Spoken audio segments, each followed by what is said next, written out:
आपल्याला लहानपणापासून सांगितलं जातं, हे तुझ्याकडून होणार नाही. इतकं मोठं स्वप्न बघू नको. इम्पॉसिबल आहे. पण खरंच इम्पॉसिबल असं काही असतं का? आज आपण ज्या पुस्तकाबद्दल बोलणार आहोत, ते पुस्तक सांगतं इम्पॉसिबल म्हणजे शेवट नाही, तर फक्त एक ओपिनियन आहे. आणि जर योग्य पद्धतीने काम केलं तर सामान्य माणूसही एक्स्ट्राऑर्डिनरी गोष्टी करू शकतो. तर स्वागत आहे तुमचं शब्दांची सफरमध्ये. आज आपण जाणून घेणार आहोत स्टीव्हन कोटलर यांच्या जगप्रसिद्ध पुस्तकाबद्दल, द आर्ट ऑफ इम्पॉसिबल. सगळ्यात पहिले आपण बघणार आहोत इम्पॉसिबल म्हणजे काय. लेखक स्टीव्हन कोटलर सांगतात, जे काम आज इम्पॉसिबल वाटतं ते उद्या नॉर्मल बनू शकतं. उदाहरण बघा, एकेकाळी 4 मिनिटात 1 मैल धावणं इम्पॉसिबल मानलं जायचं. एक्सपर्ट म्हणायचे मानवी शरीर हे करूच शकत नाही, पण रॉजर पॅनिस्टर नावाच्या माणसाने ते करून दाखवलं. आणि गंमत म्हणजे त्याच्यानंतर काही महिन्यातच अनेक लोकांनी तो रेकॉर्ड तोडला. का? कारण लोकांच्या माइंडमधून इम्पॉसिबल हा शब्द निघून गेला.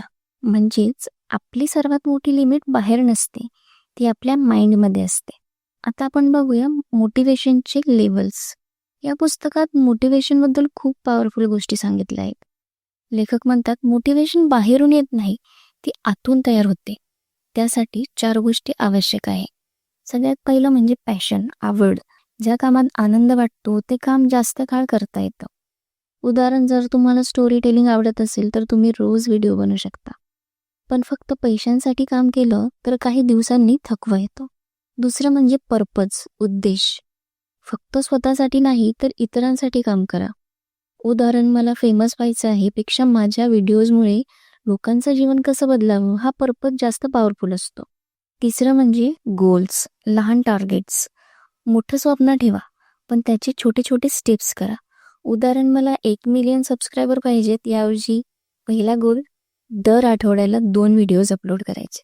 चौथं म्हणजे ऑटोनॉमी, स्वतःचा कंट्रोल. जेव्हा तुम्ही स्वतःचे डिसिजन्स घेता तेव्हा कामात एनर्जी वाढते.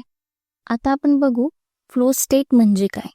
हे पुस्तकातील सर्वात फेमस कॉन्सेप्ट आहे, फ्लो स्टेट. फ्लो म्हणजे अशी अवस्था जिथे आपण एखाद्या कामात इतके हरवतो की वेळ कधी गेला कळतच नाही. उदाहरण, ड्रॉइंग करताना, एडिटिंग करताना किंवा गेम खेळताना आपण पूर्ण फोकसमध्ये जातो. स्टीव्हन कोटलर म्हणतात, पीक परफॉर्मन्सचं सिक्रेट म्हणजे फ्लो. फ्लोमध्ये जाण्यासाठी 4 गोष्टी आवश्यक आहे. क्लिअर गोल्स, तुम्ही काय करताय हे क्लिअर असायला पाहिजे. फुल फोकस, फोन नोटिफिकेशन बंद करायचं. चॅलेंज प्लस स्किल बॅलन्स, काम खूप इझी नको आणि खूप डिफिकल्ट पण नको. इमिजिएट फीडबॅक, कामाचं रिझल्ट लगेच दिसलं पाहिजे. आता आपण क्रिएटिव्हिटी आणि इनोव्हेशन बद्दल बोलणार. इम्पॉसिबल अचीव्ह करणारे लोक वेगळं विचार करतात. ती प्रॉब्लेम्सला ऑब्स्टॅकल म्हणून नाही तर अपॉर्च्युनिटी म्हणून बघतात. उदाहरण, इलॉन मस्कला लोकांनी वेडा म्हटलं, पण आज इलेक्ट्रिक कार्स नॉर्मल झाल्यात. क्रिएटिव्हिटी म्हणजे नवीन आयडिया नाही तर जुन्या गोष्टी वेगळ्या पद्धतीने पाहणं. फिअर आणि सेल्फ डाऊटवर विजय.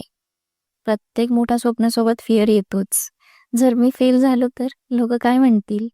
पण लेखक सांगतात, फिअर म्हणजे स्टॉप साईन नाही, तो ग्रोथचा सिग्नल आहे. जेव्हा तुम्ही कम्फर्ट झोनच्या बाहेर जाता तेव्हा ब्रेन घाबरतो, पण तिथेच ग्रोथ होतो. इम्पॉसिबल अचीव्ह करण्याचा फॉर्म्युला. या पुस्तकानुसार इम्पॉसिबल अचीव्ह करण्यासाठी पहिलं म्हणजे बिग विजन ठेवा. दुसरं म्हणजे रोज छोटे स्टेप्स घ्या. तिसरं, फ्लो स्टेटमध्ये काम करा. चौथं, फिअर असूनही पुढे जा. आणि 5वं, कन्सिस्टन्सी ठेवा. सक्सेस ओव्हरनाईट मिळत नाही, पण रोजच्या एफर्ट्समुळे इम्पॉसिबल पॉसिबल होतं. कदाचित आज तुमचं स्वप्न इम्पॉसिबल वाटत असेल, पण लक्षात ठेवा, प्रत्येक मोठी गोष्ट एकेकाळी इम्पॉसिबलच होती.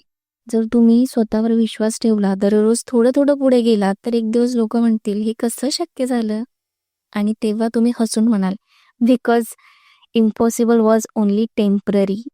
जर हा व्हिडिओ आवडला असेल तर लाईक करा, शेअर करा आणि शब्दांची सफरला सबस्क्राईब करायला विसरू नका. पुन्हा भेटूया एका नवीन विचारांसोबत. तोपर्यंत स्वप्न बघत राहा आणि पुढे चालत राहा. धन्यवाद.